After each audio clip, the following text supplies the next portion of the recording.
Karun Nair, what a season of Vijay Hazare Trophy 2024-25 he has had. 779 runs, average of 389.5 with 500s, 4 of them in consecutive innings, make it 5 of them, all 5 coming in 6 innings totally.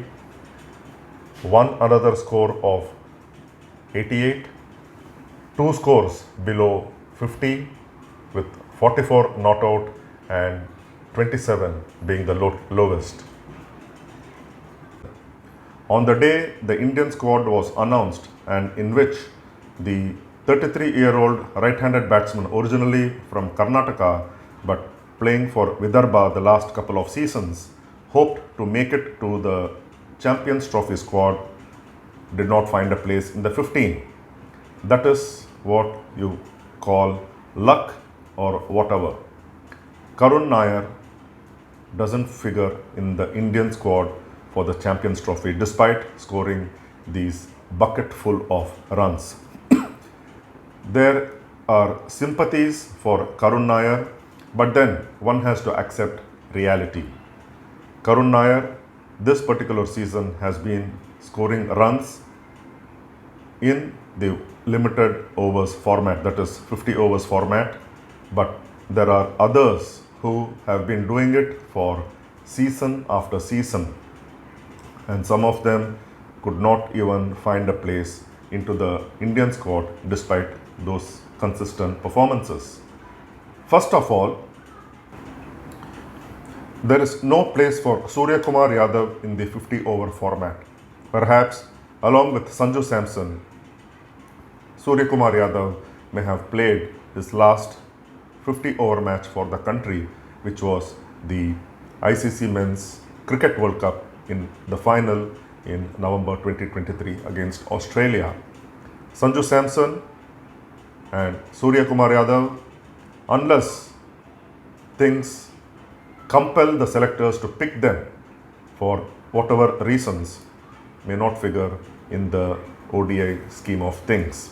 And with these two proven performers who have been at the international stage not long ago don't find a place in the ODIs squad and especially the Champions Trophy, one can only say that Karun Nair has to be accepting reality. Yes, he has those runs behind him, there is sympathy for him, but then this is what the reality is. And the chairman of selectors, Ajit Agarkar, said that his name was discussed in the selection committee meeting, but then there are others who average around 40 or in excess of 40, that it was difficult to find a slot for Karun Nair. So that is the reality, and tough luck to Karun Nair. There were no surprises as such in the 15-member squad that reads like Rohit Sharma, the captain, Shubman Gill, the vice captain, Virat Kohli, Shreyas Iyer, Rahul, Hardik Pandya, Axar Patel, Washington Sundar, Kuldeep Yadav, Jasprit Bumrah, Mohammed Shami, Arshdeep Singh, Yashasvi Jaiswal, Rishabh Pant and Ravindra Jadeja. Jasprit Bumrah may not figure in the couple of ODIs that precede the Champions Trophy against the visiting Englishmen. And Ajit Agarkar said that Bumrah ought to be taking rest from bowling. And this is what Agarkar said, that I know he was asked to offload from bowling for 5 weeks, and that period ends somewhere in the first half of February, and that is when the ODI series against England at home will be held, just before the Champions Trophy. Though Bumrah figures in the 15-man squad, and Agarkar and his team of selectors are hopeful that Bumrah is fit, they have named Harshit Rana, who played in the first two test matches of the recent Border Gavaskar Trophy in Australia as the additional pacer for only the ODIs. The 15 names that I read now are for both the England 3 ODIs and the Champions Trophy. The reserves have not been named yet.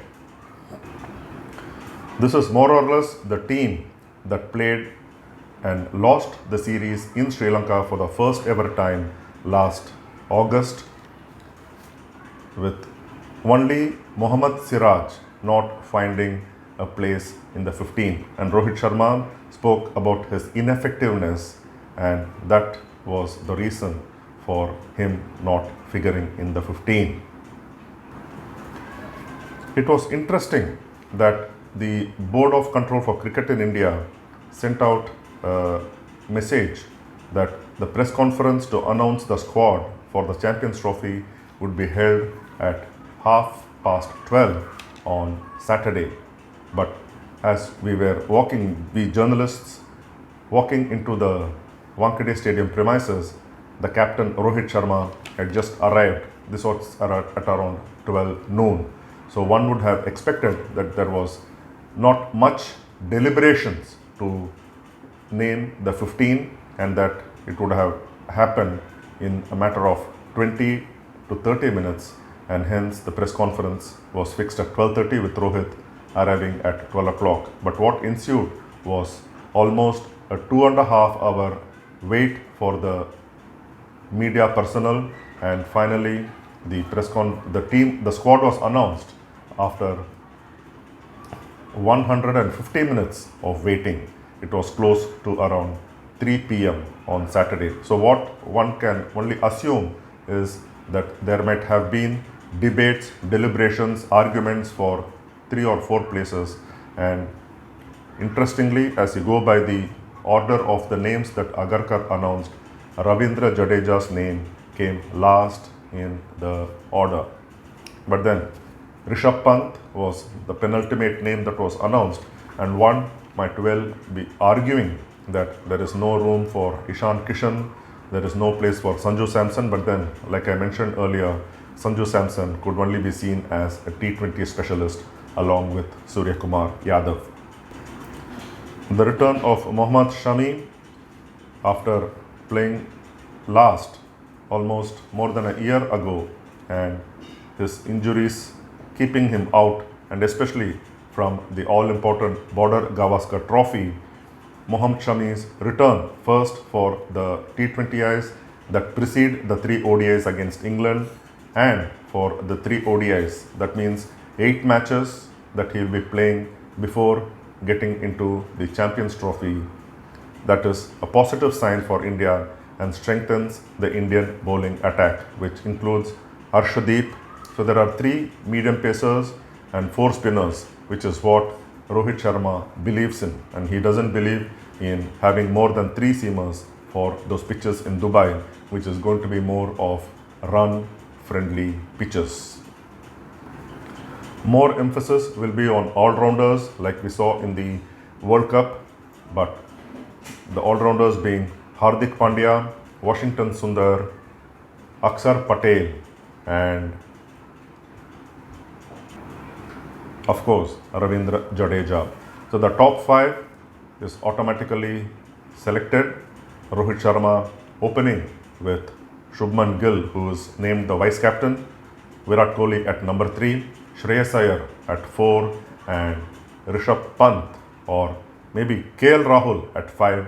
And Rahul is going to be, or likely to be, the first choice wicketkeeper.